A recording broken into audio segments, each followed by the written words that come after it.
Hey guys, Colleen here, DIYer behind LemonThistle.com, and today I'm so excited to be crafting with these wooden ornaments. So for this video I have partnered with Walnut Hollow, who makes all of these beautiful wood blanks. And I was going to share 5 different ways that you can decorate them, but then I got carried away, and so I have done 6 different ways. These are all super simple and a lot of fun to recreate. Before we get into it, if you have not yet subscribed to my channel, I would so love if you did that below so you don't miss out on any more DIY or home decor videos. Alright, so the first thing that I did is took the tags off these ornaments. You can see the difference between the two here. The basswood has a darker bark, kind of a more traditional wood slice, and then the birchwood, of course, has the lighter bark. The other thing that I would note about them is that the birchwood seems to be like a harder wood, so with some of the DIYs I found it was easier to use, and then for some of them I found it was a little bit more difficult. I'll mention that as we kind of go through the different crafts. Alright, so the very first one is the one that right off the bat I wanted to try out, and that is just lettering right on the ornaments using a paint pen. So this is my favorite way to customize pretty much any ornament, and this paint pen is a smaller tip, and I really love the black against the natural wood. It's totally Scandi kind of style and really modern with that light wood color. This one was really simple for me to create, just since I have done it quite a few times before, and I really love how it turned out. Alright, the second one I wanted to try here is a chalkboard look ornament, and so again I'm going to letter on it using a chalk pen, but first I needed to paint it a chalkboard paint color. So I am just using a flat paintbrush here and taking care to get around the ornament string without actually painting it. So once it's totally dry, then you can go ahead and either use a chalk marker or a white paint pen. I used a chalk marker that I have here, and I lettered a few different phrases. I really love adding stars and dots around lettering on ornaments. I think it looks magical and so festive. That Let It Snow ornament is one of my favorites out of the whole bunch. I didn't really notice a difference between the two types of woods for this type of ornament. Alright, next up, and this is so fun, this is watercolor directly on the wood ornaments. So I partnered with Walnut Hollow last year to create a bunch of different projects, and one of the ones that I created was a boggy watercolor trees scene on a wood canvas. And I love that piece. I still have it up in my office, so I wanted to try and recreate it on an ornament. These ornaments definitely are a bit denser of wood than the wood blank canvas is, so the watercolor didn't bleed quite as much, and I needed to use a lot more water and paint to get the same effect, but I think it turned out so beautiful.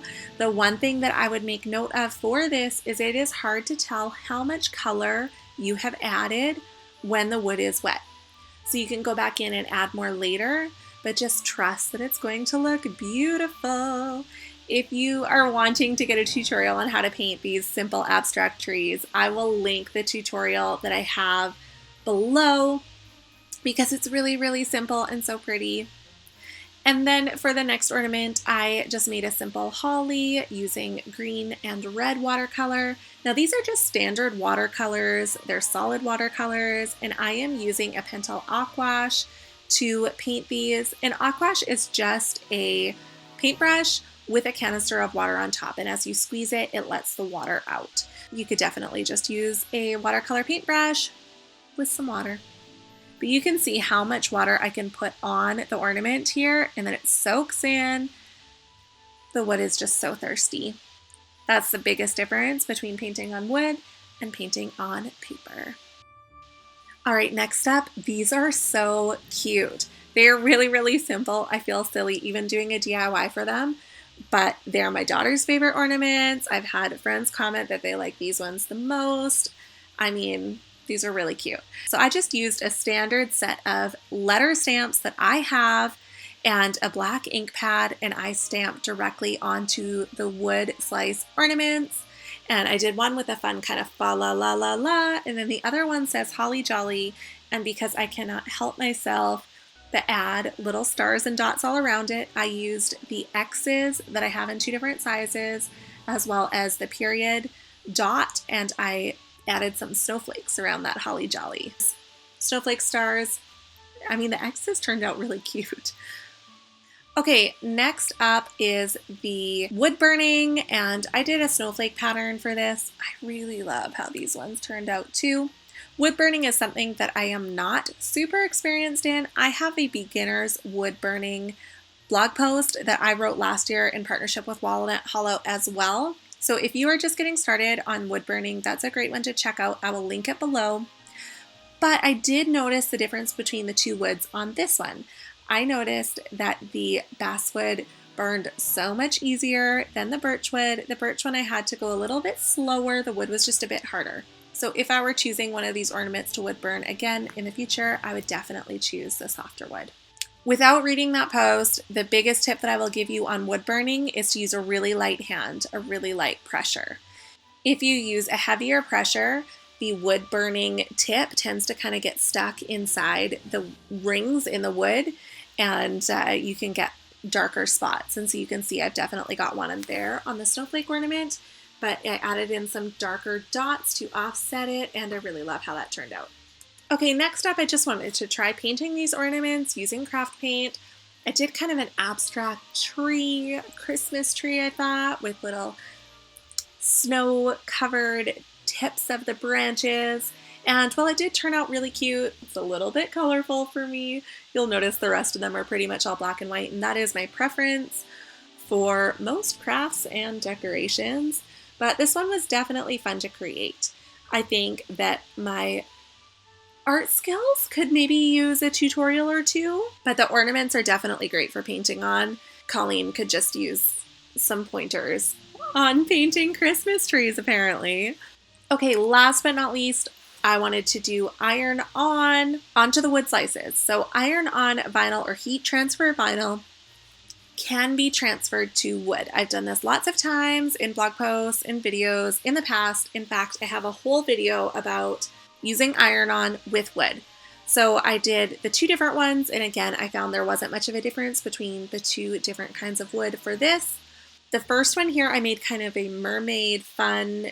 Again, it's a little bit colorful for me, but I thought it would be fun to try with the holographic vinyl.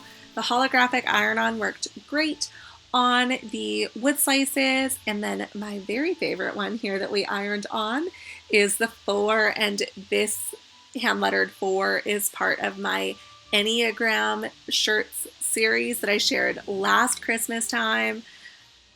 They're just so fun. I'm definitely going to have to give some Enneagram ornaments to a couple of my Enneagram loving friends. I'll link that blog post down below if you'd like to get those files for yourself as well. Alright, so here they all are. They just look so beautiful all on the tree together. I definitely am picking favorites. I would love to hear what your favorites are. I love the little snowflake ornament that's wood burned. I love the Enneagram 4. And I really, really love the Holly Jolly stamped one as well. And then, like I said, I think that my favorite is the Let It Snow chalkboard ornament. But they are all super cute. It's hard to pick a favorite. And you can tell exactly just how colorful I am by my choices, I'm sure. I would love to hear your favorites in the comments and what you would love to try making with them as well.